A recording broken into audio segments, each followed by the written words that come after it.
Hey, baby! Oh, baby, what happened? The Japanese are coming again, and there's so many. Are you sure? Do I look like a liar? Brother! The Japanese are taking our crops! Oh my God, what will happen to our carabao grass and Bermuda grass? Sean, Yes!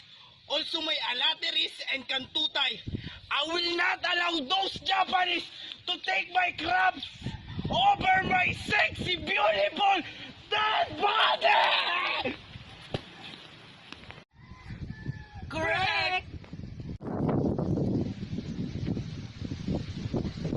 brother, what will happen to my orchids and to my roses? You know they are my favorite. What will be our plan? My brother, don't you have faith on me?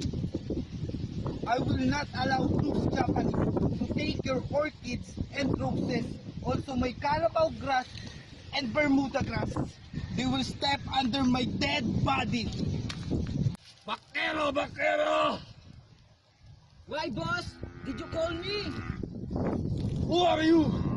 I am Cardong Vaquero at your service.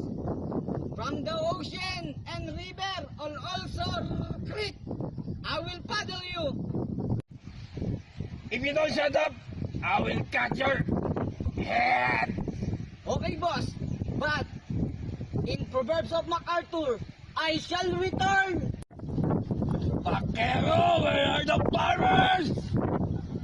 Heroito kamikaze! Warrior! I'm B1! I'm B2!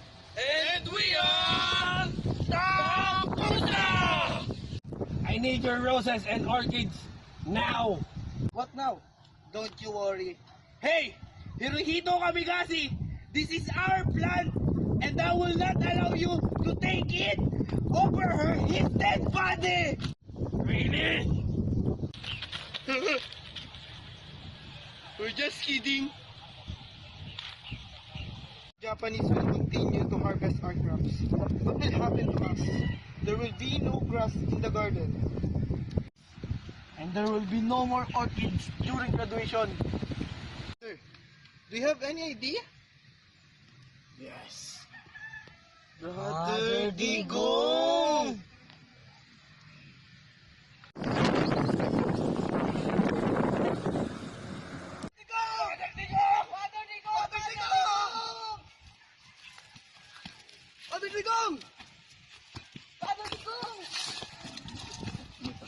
Father, the Japanese are so cruel And so greedy! and rude.